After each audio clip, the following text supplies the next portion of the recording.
రవికుమార్ గారు ఎందుకు అనుమతి అడిగితే ముఖ్యంగా ప్రధానమంత్రి గారిని కలవడానికి ఆల్రెడీ బండి సంజయ్ గారితో కూడా మాట్లాడాం, అలాగే కిషన్ రెడ్డి గారితో కూడా మాట్లాడడం చరణ్ గారు ప్రస్తావిస్తున్నారు. దానికి ఏం ఆన్సర్ చెప్తారు?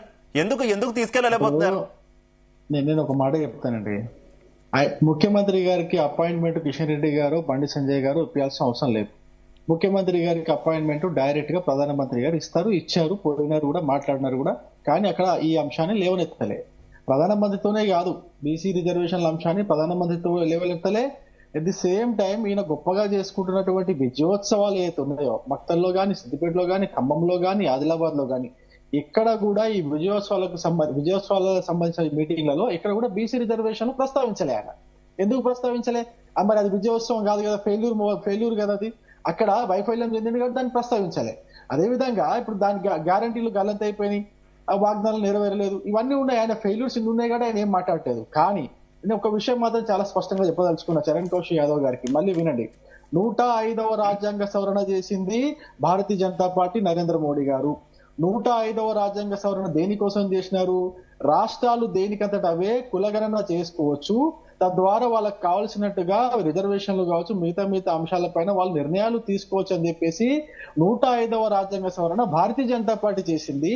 దాని ఆధారంగానే బీహార్ లో కులగణన చేసుకొని వాళ్ళు రిజర్వేషన్లు ఇచ్చుకున్న తర్వాత కూడా మళ్ళీ ఏమైపోయింది, కోర్టులో కేసు అయ్యింది. కోర్టులో కేసు అయిన తర్వాత ఆ రిజర్వేషన్లు మళ్ళీ కోర్టు నుంచి ఆగే పరిస్థితి వచ్చింది. కాబట్టి దాని తర్వాత మళ్ళీ మోడీ గారు ఏం చేశారంటే, ఇది రాష్ట్రాలకు కులగణన కాదు, ఇట్లా కూడా అయ్యట్లేదు, రేపు పొద్దున కోర్టులోకి పోయిన కూడా నిలవాలంటే మనము జనగణనలో ఏదైతే మనం 10 సంవత్సరాలకు ఒకసారి అయితే జనగణన చేస్తామో, జనగణనలో కూడా కులగణన చేసి తద్వారా రేపు పొద్దున కోట్లకు రిజర్వేషన్లకు సంబంధించి, బహుజనులకు రిజర్వేషన్ సంబంధించి కోట్లలో పోయినా కూడా కోర్టులో కూడా ఈ డాటా నిలబడేటట్టుగా, కోర్టులు కూడా వాటికి తగ్గట్టుగా తీర్పులు ఇచ్చేటట్టుగా భారతీయ జనతా పార్టీ ప్రభుత్వం మోడీ గారి నాయకత్వం నిర్ణయం తీసుకున్నది. ఈ నిర్ణయానికి ఆధారంగా ఇప్పుడు చూడండి, రేపు పొద్దున 9వ షెడ్యూల్లో అనొచ్చు, 9వ షెడ్యూల్లో పెట్టొచ్చు కదా అని చెప్పేసి అనొచ్చు.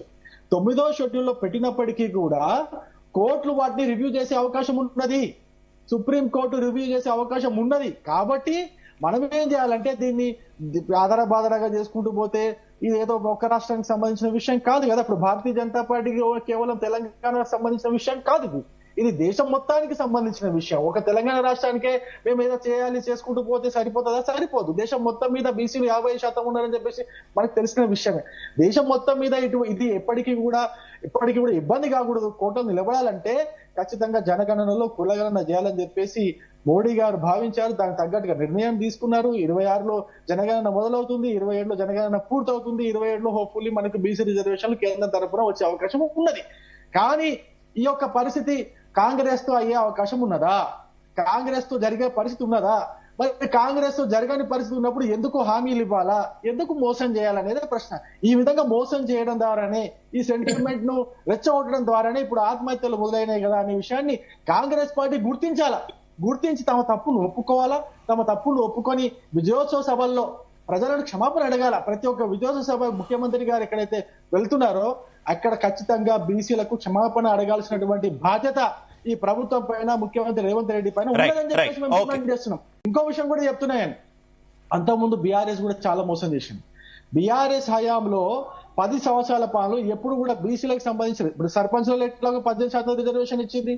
దాని తర్వాత ఎక్కడ కూడా బీసీలకు సంబంధించిన లోన్లు కావచ్చు, బీసీలకు సంబంధించిన కార్పొరేషన్లు కావచ్చు, బీసీలకు సంబంధించిన ఫెడరేషన్స్ కావచ్చు, ఎక్కడ కూడా వాటికి తగిన నిధులు ఇవ్వకుండా ఇష్టం వచ్చినట్టు బీసీలను ఆడుకొని, బీసీల యొక్క జీవితాలతో ఆడుకొని వీళ్ళు నాశనం చేసింది. బీసీల గొంతు కోసింది బీఆర్ఎస్ పార్టీ, కేసీఆర్ గారు అనే విషయాన్ని బీఆర్ఎస్ పార్టీ వాళ్ళు కూడా గుర్తించాలి.